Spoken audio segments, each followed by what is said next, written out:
warahmatullahi wabarakatuh. Selamat pagi dan salam sejahtera bagi kita semua.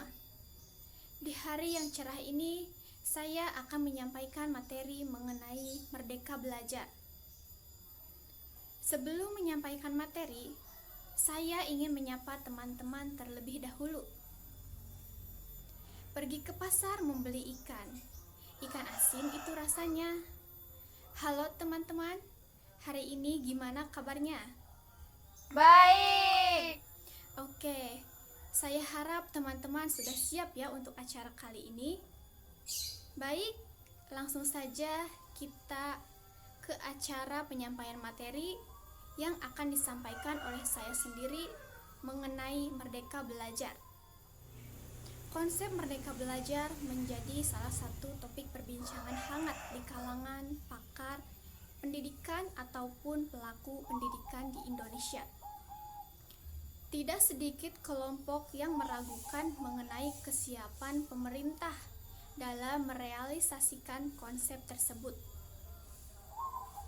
Kelompok pasif menuntut agar segera diberikannya panduan teknis terkait pelaksanaan konsep tersebut. Sedangkan kelompok aktif dengan sangat senang berkreasi dan mengeksplorasi diri guna merealisasikan ide tersebut secepatnya. Merdeka Belajar menjadi salah satu program inisiatif Menteri Pendidikan dan Kebudayaan Mas Nadiem yang ingin menciptakan suasana belajar yang bahagia dan suasana yang tentu happy. Tujuan Merdeka Belajar adalah agar para guru, peserta didik, serta orang tua bisa mendapatkan suasana yang bahagia. Merdeka Belajar itu, proses pendidikan harus menciptakan suasana yang membahagiakan. Bahagia buat siapa sih? Ya bahagia buat guru, bahagia buat peserta didik, bahagia buat orang tua, dan bahagia untuk orang semua. Program Merdeka Belajar ini dilahirkan dari banyaknya keluhan di sistem pendidikan tentunya. Salah satunya keluhan soal banyaknya peserta didik yang dipatok oleh nilai-nilai tertentu. Merdeka Belajar adalah kemerdekaan berpikir, terutama esensi kemerdekaan berpikir ini harus ada di guru terlebih dahulu. Tanpa terjadi di guru, tidak mungkin bisa terjadi di peserta didik. Pada tahun mendatang, sistem pembelajaran juga akan berubah dari yang awalnya bernuansa di dalam kelas menjadi di luar kelas. Nuansa pembelajaran akan lebih nyaman. Karena apa? Murid dapat berdiskusi lebih dengan guru, belajar dengan outing kelas, dan tidak hanya mendengarkan penjelasan dari guru saja, tetapi lebih membentuk karakter peserta didik yang lebih berani, mandiri, cerdik dalam bergaul, beradab, sopan, berkompetensi, dan tidak hanya mengandalkan sistem ranking yang menurut beberapa survei hanya meresahkan anak dan orang tua saja. Karena sebenarnya setiap anak memiliki bakat dan kecerdasan dalam bidang masing-masing.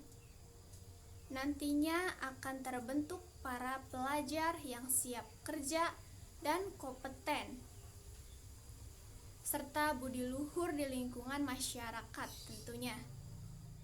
Secara umum, konsep Merdeka Belajar yang diusung oleh Kemendikbud saat ini memiliki 4 komponen utama, yaitu yang pertama, ujian sekolah berstandar nasional atau yang bisa disebut dengan USBN tahun 2020 sepenuhnya menjadi tanggung jawab sekolah. Yang ketiga, pada tahun 2021 mendatang, Nadiem berencana akan menghapus sistem UN dan diganti dengan sistem baru, yaitu asesmen kompetensi minimum dan survei karakter. Berbeda dengan UN, asesmen kompetensi minimum dinilai lebih memihak kepada pihak yang mana dilakukan di waktu pertengahan tingkat belajar dan bertujuan untuk mengikut kemampuan bernalar siswa dalam memecahkan permasalahan yang kompleks dan beragam secara personal. Yang keempat, kebijakan tahun ajaran 2020 atau 2021. Kebijakan zonasi yang diperbaiki di sini lebih kepada penentuan zonasi dan presentase penerimaan di masing-masing jalur masuk. Peraturan baru ini sangat teknis, jadi langsung dicek di Permendikbud nomor 4 tahun 2019 dan surat edaran Mendikbud nomor 1 tahun 2020. Baik, sampai di sini, apakah dari peserta ada yang mau ditanyakan? Izin bertanya, Bu. Apa sih makna dari program Merdeka Belajar itu? Baik, terima kasih kepada peserta yang bertanya. Saya akan menjawab pertanyaannya. Makna Merdeka Belajar. Merdeka Belajar yang diusulkan oleh Mendikbud Nadiem Makarim memiliki makna kebebasan berinovasi, kreatif, serta belajar dengan mandiri bagi unit pendidikan, baik guru maupun muridnya. Bisa dikatakan, hal ini menjadi otonomi pendidikan yang baik dihidupkan, di mana anak-anak Indonesia bebas menunjukkan keberagamannya serta cara belajarnya tersendiri. Latar belakang terciptanya program Merdeka Belajar ini yaitu banyaknya orang tua yang mengeluh pada sistem pendidikan nasional selama ini, di mana potensi siswa hanya diukur dengan nilai tertentu, sehingga diharapkan program ini dapat mengubah pendidikan Indonesia menjadi lebih baik lagi. Itu jawaban yang dapat saya sampaikan. Bagaimana? Apakah sudah jelas? Sudah jelas, Bu. Apakah ada yang mau ditanyakan lagi? Tidak. Baik, jika tidak ada, saya lanjut ke materi selanjutnya mengenai apa saja sih manfaat yang didapat oleh guru dengan adanya Merdeka Belajar ini. Mari kita bahas secara bersama-sama. Merdeka Belajar merupakan salah satu upaya kemerdekaan dalam berpikir dan berekspresi. Hal ini harus terjadi pada guru terlebih dahulu, lalu merambat kepada peserta didik. Adapun manfaat program Merdeka Belajar bagi guru yang perlu diketahui di antaranya, yang pertama, mengurangi beban guru. Selain mengemban tugas mulia, guru juga dihadapkan dengan tugas tersulit. Dengan adanya program Merdeka Belajar, diharapkan dapat mengurangi beban yang dirasakan oleh guru, di mana mereka dapat mengajar siswa dengan leluasa dan merdeka dari tugas administrasi yang terkadang memberatkan, merdeka dari tekanan intimidasi, dan lain sebagainya. Yang kedua, disederhanakannya RPP.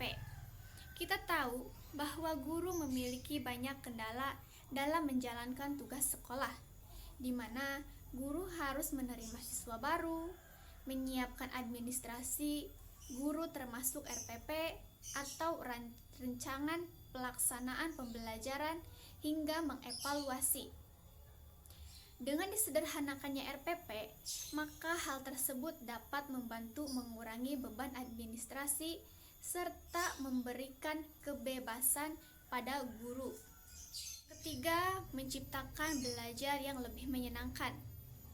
Seperti yang kita ketahui, bahwa guru memiliki peran penting dalam dunia pendidikan di Indonesia tentunya, dan menjadi garda terdepan untuk membentuk masa depan bangsa. Namun sayangnya, proses pembelajaran di sekolah terkadang membosankan bagi guru maupun siswanya. Dengan adanya program Merdeka Belajar, diharapkan suasana kelas menjadi lebih menyenangkan dan tentunya bahagia. Hal ini tentu mempengaruhi kualitas pembelajaran menjadi lebih baik. Suasana belajar yang menyenangkan bukan hanya dapat meningkatkan semangat belajar siswa saja, melainkan para guru hingga orang tua pun bisa merasakannya. Yang keempat, bebas berekspresi. Merdeka Belajar mempunyai maksud untuk meluarkan kebebasan berekspresi bagi guru maupun siswanya di sekolah, di mana tercipta lingkungan sekolah yang bebas dari berbagai hambatan dan tekanan psikologis tentunya, khususnya pada guru yang memiliki kemerdekaan dalam mengajar siswanya, sehingga mereka dapat fokus dan memaksimalkan kecerdasan anak bangsa. Yang kelima, guru penggerak. Program Merdeka Belajar tidak pernah lepas dari istilah guru penggerak. Hal ini menjadi tantangan sekaligus manfaat yang dirasakan oleh guru, di mana guru harus belajar mengajar dengan kreatif dan aktif untuk menciptakan murid yang berkompetensi global serta memiliki karakter Pancasila. Yang keenam, meningkatkan kompetensi guru. Meningkatkan kompetensi guru menjadi PR yang harus dilaksanakan untuk memajukan pendidikan di Indonesia. Karena keberhasilan program Merdeka Belajar ditentukan oleh guru yang memiliki kompetensi yang baik. Namun sayangnya, kompetensi yang dimiliki oleh guru belum merata, di mana masih banyak ketimpangan yang terjadi pada guru di daerah tertentu. Oleh sebab itu, diperlukan pelatihan terus-menerus untuk meningkatkan kompetensi guru dan meratakannya. Yang ketujuh, kemerdekaan guru. Pada dasarnya, program kemerdekaan belajar bertujuan untuk memerdekakan guru. Seperti yang kita ketahui bahwa proses pembelajaran dibutuhkan kemerdekaan yang melekat pada anak didik maupun guru, dan melibatkan dukungan banyak pihak tentunya. Kemerdekaan perlu diperjuangkan, bukan diberikan. Sebagai guru, mungkin pernah berhadapan dengan siswa yang tidak memiliki konsentrasi penuh, namun dituntut untuk menyelesaikan masalah tersebut. Meskipun guru berperan penting dalam dunia pendidikan, namun tidak semua beban besar harus ditanggung oleh guru, dan mengatakan bahwa guru merupakan kunci yang memiliki tanggung jawab untuk mengubah situasi. Dengan adanya program Merdeka Belajar ini, diharapkan guru tidak lagi menjadi seorang yang selalu disalahkan dan ditinggalkan sendirian untuk menyelesaikan masalah. Yang terakhir, mendukung inovasi guru dalam mengajar. Mungkin selama ini metode mengajar di kelas yang digunakan oleh guru hanya dengan memberikan materi saja, mencatat, lalu memberi latihan soal kepada siswanya. Cara tersebut tentu sangat membosankan bagi siswa. Mungkin kita juga merasakannya. Dengan adanya program Merdeka Belajar, guru dibebaskan untuk berinovasi dan didukung oleh pengenalan metode pembelajaran yang lebih baik guna menciptakan kelas yang lebih hidup. Misalnya, membuat diskusi secara bersama.